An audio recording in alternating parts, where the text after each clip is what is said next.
आप सभी के हमारे चैनल के नए वीडियो में स्वागत है। जैसे कि स्टूडेंट आप सभी स्टूडेंट को पता होगा कि यूपी पॉलिटेक्निक जो प्रवेश परीक्षा 2023 का एग्ज़ाम है वो आपको दिसंबर में जो फॉर्म था ऑनलाइन आवेदन शुरू हो जाएगा। तो मैं आपको बता दूं जितने भी पॉलिटेक्निक 2023 के स्टूडेंट हैं, अगर वो सब पॉलिटेक्निक की तैयारी करना चाहते हो तो इस चैनल पे जुड़ के कर सकते हैं, क्योंकि आपको इस चैनल पे जो चैप्टर बाय चैप्टर आपको रिवीजन मिलेगा और आपको जल्द से जल्द नए नए टीचरों का परिचय कराया जाएगा। तो देखिए, सबसे पहले हम लोग पार्ट आज पढ़ेंगे लेसन 5। जो लेसन 5 है, जो पार्ट नंबर 5 है, उसका हम लोग थ्योरी को रिवीजन करेंगे। जो थ्योरी है उसको हम लोग सबसे पहले रिवीजन करेंगे। तो हम लोग देखते हैं कि आज जो पहला लेसन 5 है वो क्या चीज़ है।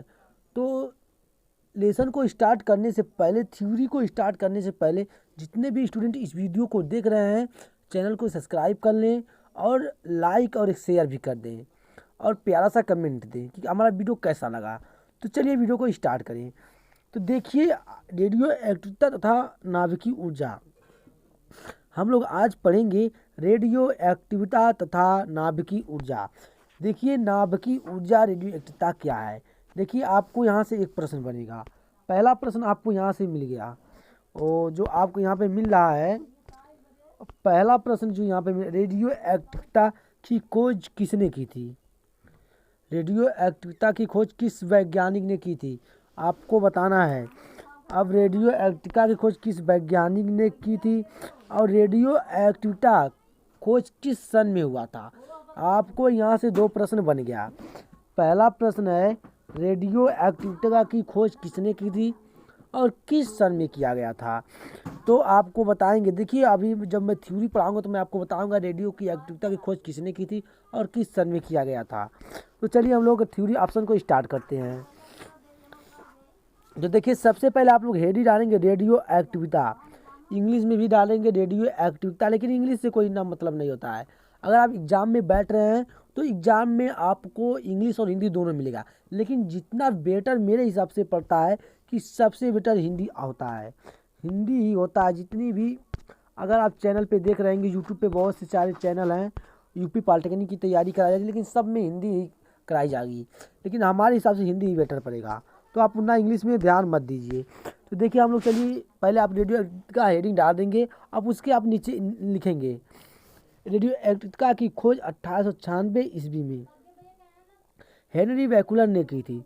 रेडियो एक्टिविटी की खोज सन 1896 ईस्वी में हेनरी बैकुलर ने की थी। तत्वों के उस गुण के जिसके कारण तत्व स्वतः ही विशेष प्रकार की किरणों, जिन्हें बैकुलर किरण। अब पूछेंगे कि आप बैकुलर किरण किसे कहते हैं। जिस किरण तत्व स्वतः प्रवेश प्रकार की किरणें, जिन्हें बैकुलर किरणें कहते हैं या रेडियोएक्टिव किरण कहते हैं, का उत्सर्जन करते हैं, रेडियो एक्टिविटी कहलाते हैं। देखिए, अब पूछेगा उत्सर्जन भी करते हैं, रेडियो एक्टिविटी भी कहलाते हैं। ऐसे तत्व जो रेडियो एक्टिविटी का गुण प्रदर्शित करते हैं, रेडियो एक्टिविटी कहलाते हैं। ये निम्नलिखित प्रकार के होते हैं। अब आपको देखना है रेडियो एक्टिविटी कितने प्रकार के होते हैं। मैं आपको बता दूं, रेडियो एक्टिविटी 3 प्रकार की, अल्फा, बीटा और गामा 3 प्रकार के होते हैं। तो हम लोग सबसे पहले पढ़ेंगे अल्फा किरणें होती क्या हैं। तो आपको हेडिंग में डालना है। अगर आप नहीं लिख पा रहे हैं तो आपको PDF टेलीग्राम चैनल पे अवेलेबल करा दिया जाएगा, आप वहां से जाके डाउनलोड कर सकते हैं।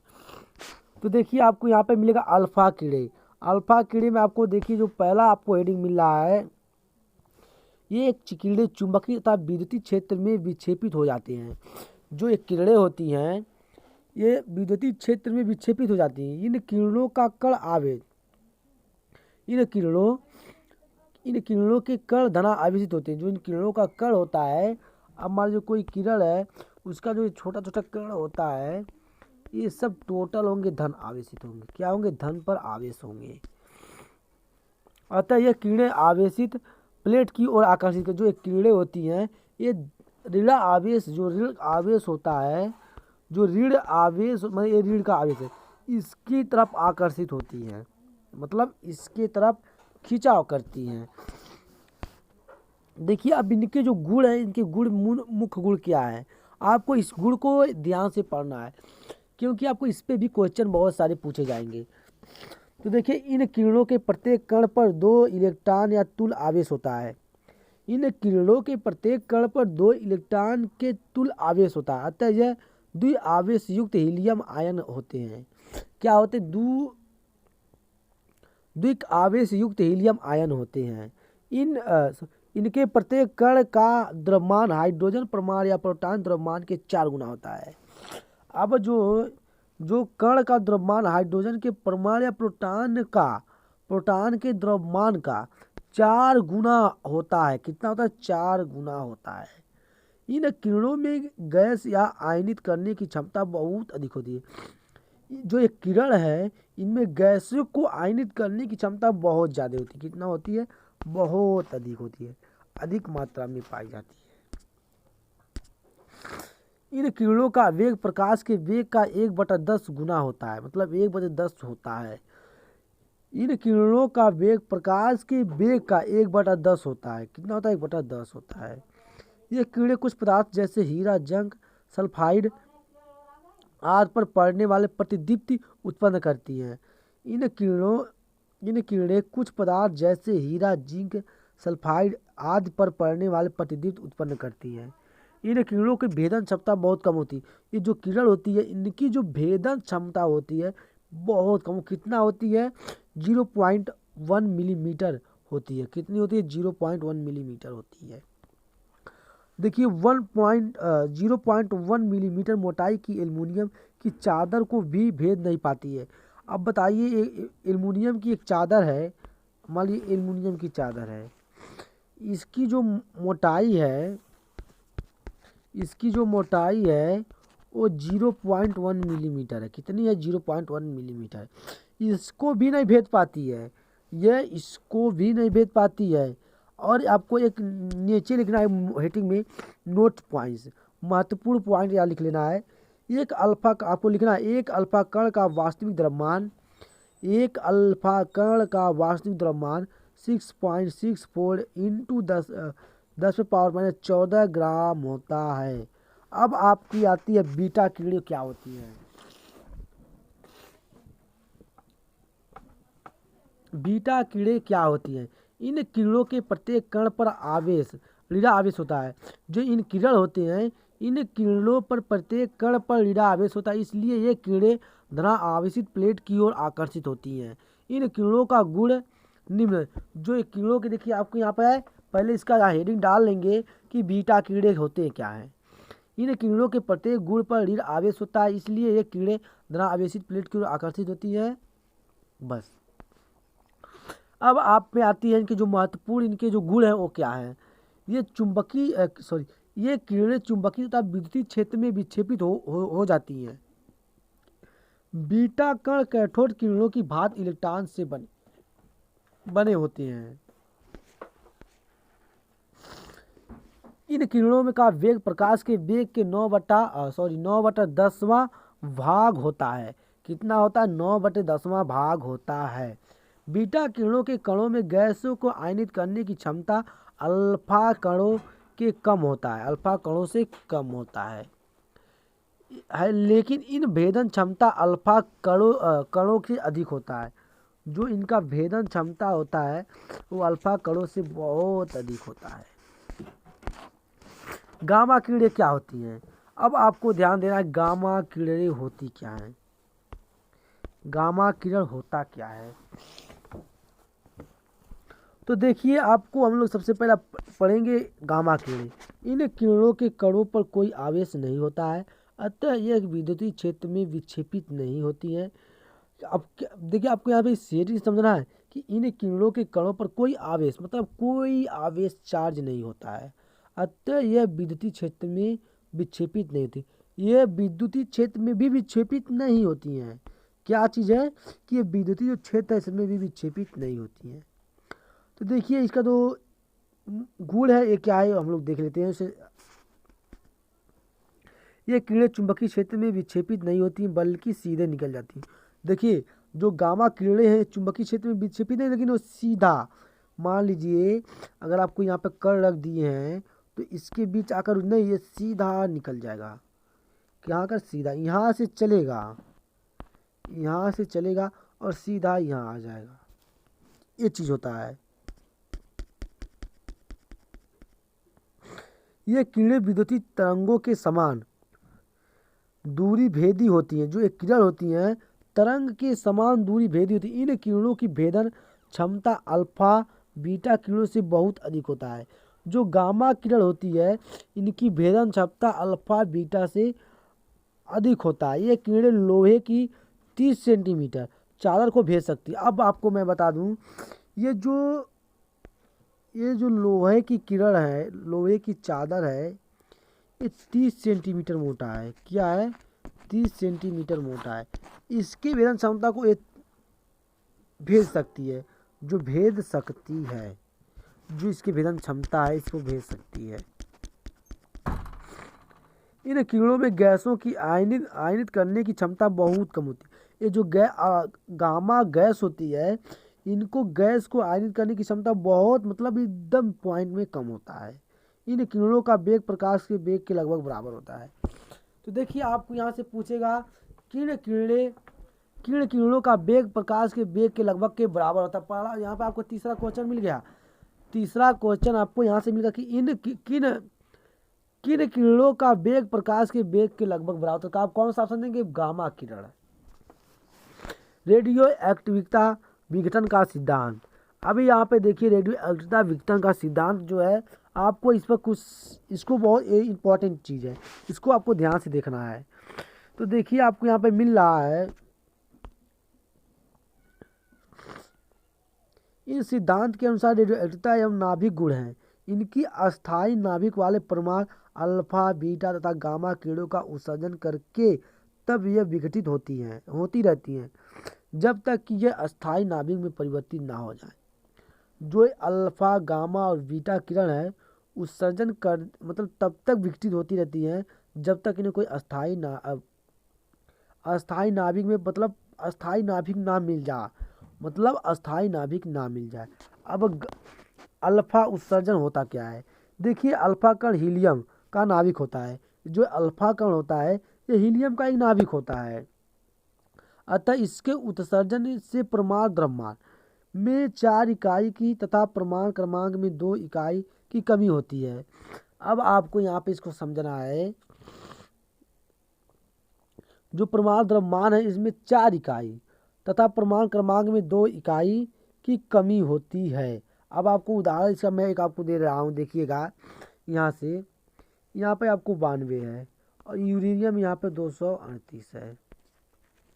तो अगर आपका इसका कंप्रोमाइज कराते हैं तो आपको क्या बोला, 2 इकाई कहाँ देखिए 2 इकाई आपको यहाँ पे 2 इकाई TH और आपको यहाँ पे 238 कितना 4 का है, तो आपको 4 माइनस कर देंगे 234 प्लस 2 हीलियम H आयन 4 क्या है 4 है। तो इसका ये कंप्रोमाइज उदाहरण में आप लिख लीजिएगा 92 यूरेनियम 92 U238 कंप्रोमाइज, मान लीजिए इसका कंप्रोमाइज करते हैं तो आपके यहाँ पे लिखना 2 TH 234 प्लस 2H4 आपको इस तरह का लिख लेना है। ठीक है, आपको ऐसे लिख लेना। अब देखिए बीटा उत्सर्जन क्या होता है। बीटा उत्सर्जन में क्या चीज़ होती है ये चीज़ देखना है। देखिए बीटा कण को इलेक्ट्रॉन से प्रदर्शित ई पे माइनस से प्रदर्शित करते हैं, अतः ये इलेक्ट्रॉन होते हैं। मतलब बीटा को इलेक्ट्रॉन से प्रदर्शित करते हैं, ये इलेक्ट्रॉन ही होते हैं। इनके उत्सर्जन पर परमाणु द्रव्यमान तो परिवर्तित रहता है परंतु परमाणु क्रमांक इकाई की वृद्धि हो जाती है। मतलब जो इनमें इकाई है वृद्धि, मतलब वृद्धि होती है। क्या होती है? वृद्धि हो जाती है।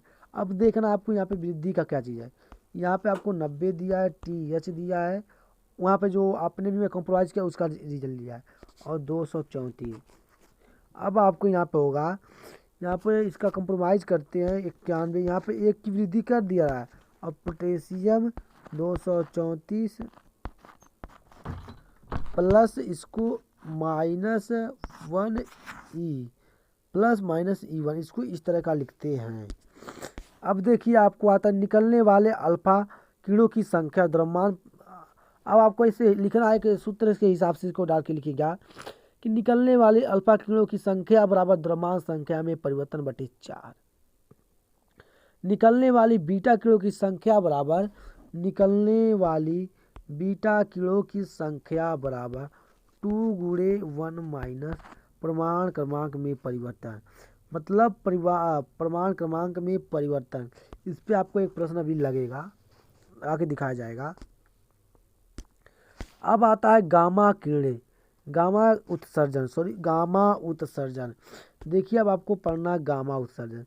किसी प्रमाण से अल्फा तथा बीटा किरणों के उत्सर्जन के पश्चात इसका नाभिक उत्तेजित अवस्था में होता है। यह अतिरिक्त ऊर्जा का उत्सर्जन गामा किरणों के रूप में करती हैं। ये जो होता है किसी प्रमाण से अल्फा तथा बीटा किरणों का उत्सर्जन के पश्चात इसका नाभिक उत्तेजित अवस्था में होता है तथा यह अतिरिक्त ऊर्जा का उत्सर्जन गामा किरणों के रूप में होता है। गामा किरणों का उत्सर्जन होने पर द्रव्यमान संख्या तथा प्रमाण क्रमांक परिवर्तित रहता है। आपको यहाँ पे देखिए, अब यहाँ पर उदाहरण है। आपको जब थ्योरी कराएगी तो उदाहरण कराएगी, उदाहरण आपको भी छोड़ दिया जा रहा है, आपको थ्योरी पोर्शन भर दिया जाएगा। अब आपको यहाँ पे एक ऑप्शन मिलता है सोडी समूह विस्थापन नियम। ये क्या है? सोडी समूह और विस्थापन नियम क्या होता है दिखना है। इस नियम के अनुसार किसी रेडियोएक्टिव प्रमाण में से एक अल्फा कण को उत्सर्जन प्राप्त नया प्रमाण आवर्तित श्रेणी में मूल परमाणुओं से 2 स्थान बाईं ओर चला जाता है। एक तथा बीटा कण में उत्सर्जन से प्राप्त नया परमाणु आवर्तित श्रेणी के मूल परमाणु है, 1 स्थान दाहिनी ओर चला जाता है। अब आपको यहाँ पे देखिए उदाहरण के रूप में दिया गया है जो चीज यहाँ पे 84 पोटेशियम 214 कंप्रोमाइज यहाँ पे पोटेशियम, और यहाँ पे देखिए 82 यहाँ पे 210।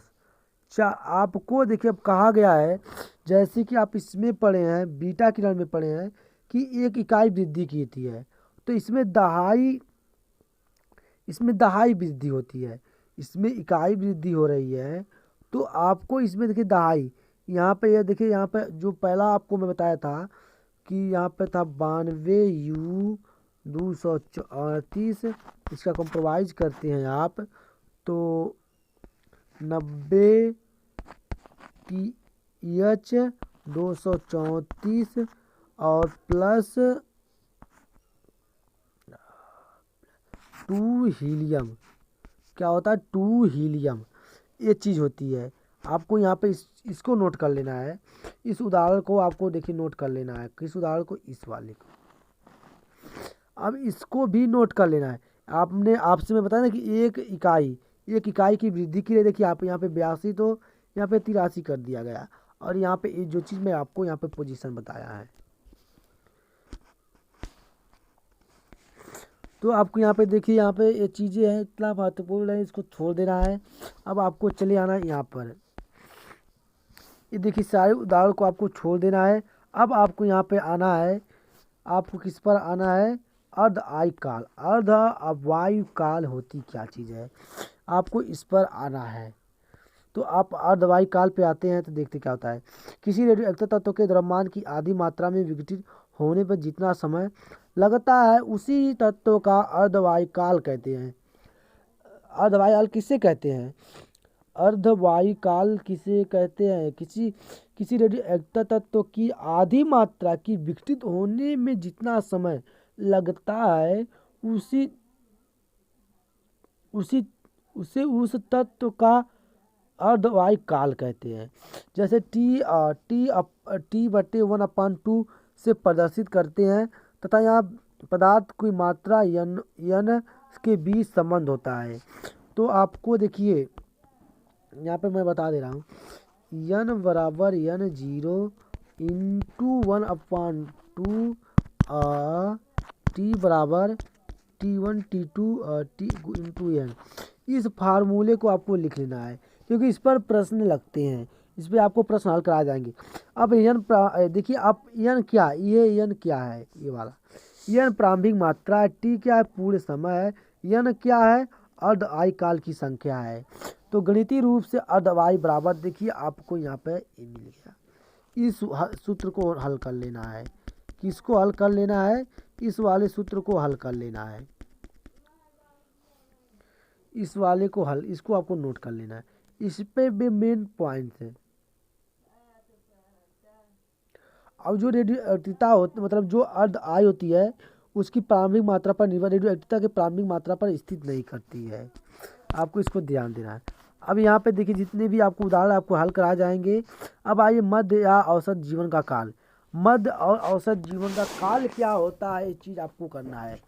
देखिए किसी रेडियो एक्टिवता तत्व में विघटन स्थिरांक के व्युत्क्रम को उसका माध्य या औसत जीवन काल कहते हैं।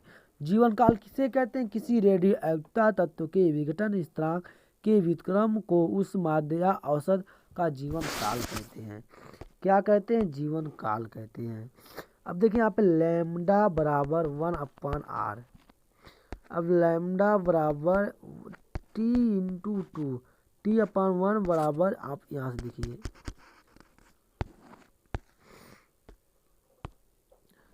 लैम्डा बराबर 1/2। अब आपको लैम्डा बराबर t/2 अपान 0.693 बराबर 1/44 क्या होगा, E/44 होगा। कैसे होगा आपको यहाँ पे देख लेना। उसके बाद गुणे टी इतना होगा। ये चीज़ आपको, सारी चीज़ आपको तो यहाँ पे आगे इसको नोट कर लेना है, ये भी आप। तो जैसे कि आपको यहाँ पे देख लिए, ये पोजीशन जो था यहाँ पे आपको, अब कैसे किया गया, देखिए जो इस आर को है, इस आर को यहाँ पे लैम्डा की जगह भेज दिया गया है, लैम्डा की जगह, और आपका जो यहाँ पे इसका मान सीधा रख दिया गया है, यहाँ से हल कर दिया गया है।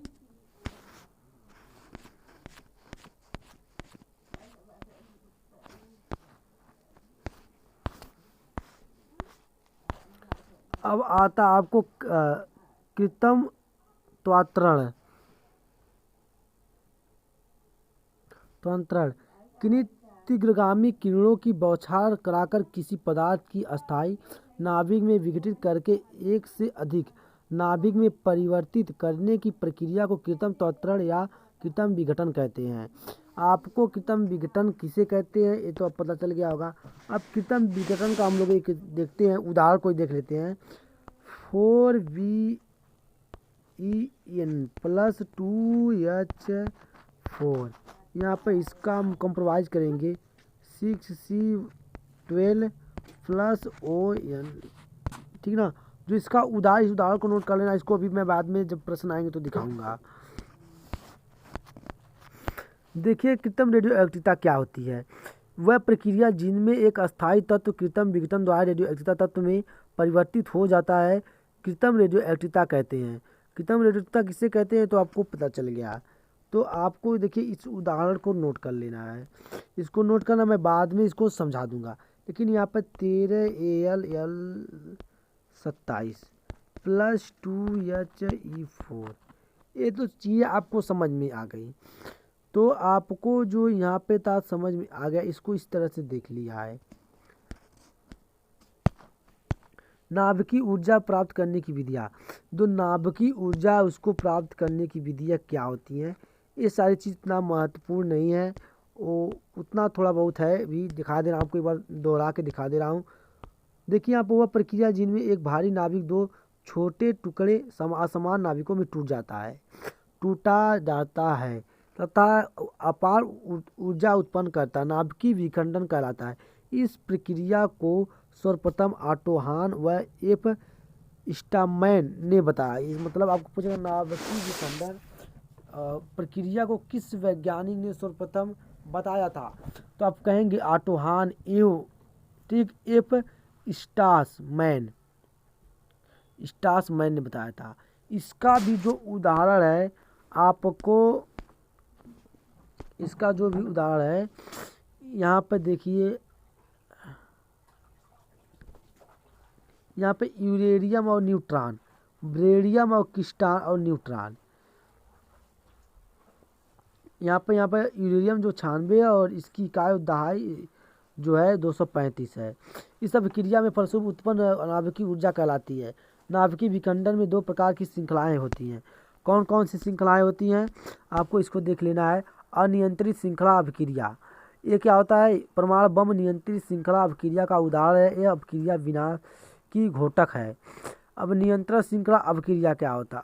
अनियंत्रण देखें, हम नियंत्रण देखेंगे। अभिक्रियाएं नाभिक में रिएक्टरों में होती हैं। यह ऊष्मा ऊर्जा को नियंत्रित मात्रा में उत्पन्न करती है। यह अभिक्रियाएं लाभदायक कार्यों में उपयोगी हैं। नाभिकीय रिएक्टर अथवा परमाणु भट्टी में उत्पन्न ऊर्जा का प्रयोग विद्युत उत्पन्न में किया जाता है। अब आपको यहाँ पे देखिए कुछ इसके महत्वपूर्ण पदार्थ हैं। नाभिकीय रिएक्टर में ईंधन का रूप U बराबर 205 तथा PU बराबर 239 का प्रयोग किया जाता है। और भारी जल में D2O अथवा ग्रेफाइट का प्रयोग विमंदक के रूप में न्यूट्रॉनों की गति को कम करने के लिए किया जाता है।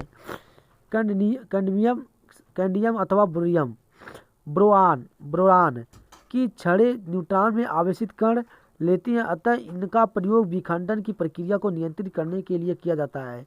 द्रवित सोडियम धातु का प्रयोग शीतल के रूप में किया जाता है। किसके? शीतल के रूप में। नाभिकीय संलयन क्या होता है?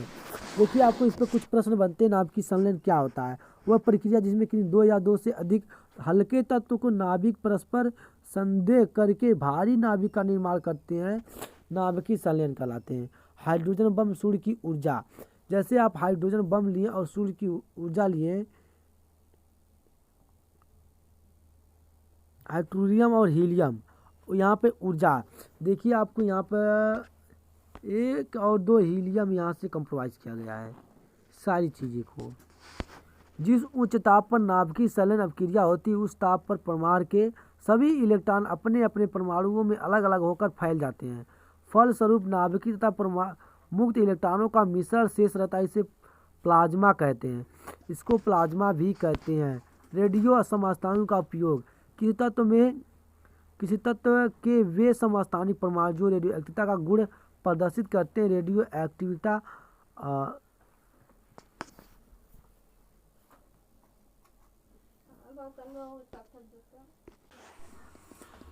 तत्व के समस्थानिकों के परमाणु रेडियो का गुण, यहाँ पर अपन देख। अब इसका जो उदाहरण रेडियो समस्थानिकों का उपयोग, किसी तत्व में वे समस्थानिक परमाणु जो रेडियो एक्टिविटी का गुण प्रदर्शित करते हैं, रेडियो समस्थानिक कहलाते हैं। इनका उपयोग अनेक महत्वपूर्ण क्षेत्र में कृत्रिम चिकित्सक उद्यम पुरातत्व क्षेत्र के युद्ध में किया जाता है।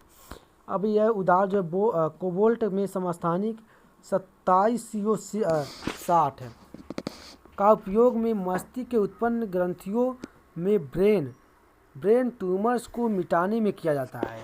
क्या देखिए अब आपको यहाँ पर जो है कोबाल्ट को समस्थानिक, जो कोबाल्ट है ये समस्थानिक 27CO60 का उपयोग मस्तिष्क को उत्पन्न ग्रंथियों में ब्रेन ट्यूमर को मिटाने में किया जाता है तथा यह कैंसर का उपचार भी उपयोगी है। जो कैंसर होता है इसका उपचार भी उपयोगी है।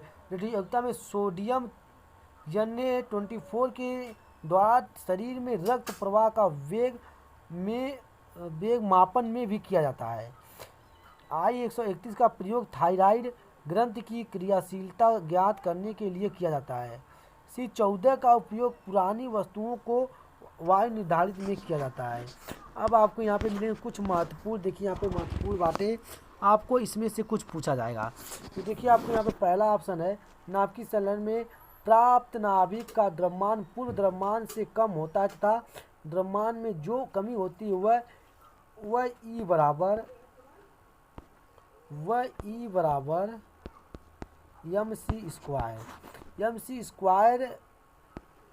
mc स्क्वायर अनुसार में निरूपित हो जाता है। शब्द रेडियोधर्मिता का प्रयोग सर्वप्रथम मैडम क्यूरी ने किया था। अब पूछेगा रेडियोधर्मिता का शब्द रेडियोधर्मिता का प्रयोग सबसे पहले कौन किया था? मैडम क्यूरी ने किया था। नाभिकीय अवक्रियाओं में द्रव्यमानता ऊर्जा में स्थिर रहती हैं। ऊर्जा, यहाँ पे देखिए ऊर्जा अल्फा कणों की संख्या द्रव्यमान संख्या से कमी द्रव्यमान संख्या में कम बटा 4 होता है। और आपको देखिए, आपको यहाँ पे जितने भी आपको यहाँ पे प्रश्न मिल रहे हैं, आपको जितने भी यहाँ पे प्रश्न मिल रहे हैं, देखिए जो पहला E बराबर mc², इस पर भी आपको लगेगा, यहाँ पे इस पर भी द्रव्यमान की संख्या में कमी बटा 4 पे इस पर भी लगेगा। और ऊर्जा बीटा के कणों बराबर, इस पर भी आपका प्रश्न लगवाया जाएगा। इन चीज़ों को आपको नोट करना है। जितने भी महत्वपूर्ण तत्व हैं आपको इतने को नोट कर लेना है, इतने को, इसको ध्यान से नोट कर लेना है। क्या करना है, इसको ध्यान से नोट कर लेना है। तो अगर ये हमारा वीडियो आप सभी को पसंद आया तो दोस्तों के साथ शेयर करें और चैनल को सब्सक्राइब करें।